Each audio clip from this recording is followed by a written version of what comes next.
Good afternoon po. Bali po ito yung store update po ng Shirt Planet JL Plaza. As of August 5, 2026, ang natapos po or naayos kong visual is 3/3 po. Ito po yung updated na visual po namin. Bali ito po sa harap is yung full sublimation po namin. Bali nire-retain ko po siya dahil mabenta po siya. Din po itong CB cements po namin.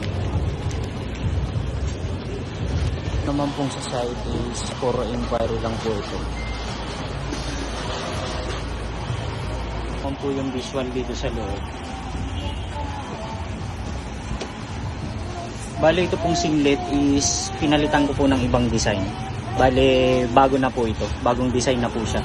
Schedule naman po ng customer visit po namin. Bale naka-schedule po bukas na tawagan is nasa 5 po siya. Giveaways naman po, bale kakaubos lang po ng giveaways, pang giveaways po namin kahapon. Bale for request na po kami ng mga pang giveaway. Tan orders naman po namin, bale ang ginagawa po namin is 3 posting po kami a day para at least po araw-araw po is may napopost po kaming done orders.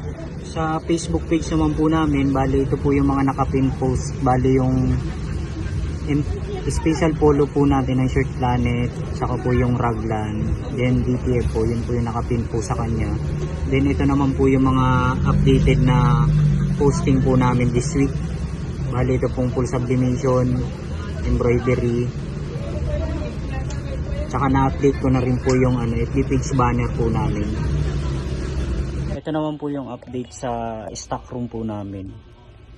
Bali kakatapos lang po mag-inventory po nung nakaraang araw. Bali marami po dyan na sarak na wala na pong laman. Bali nakapag SR na po kami para malagyan naman po.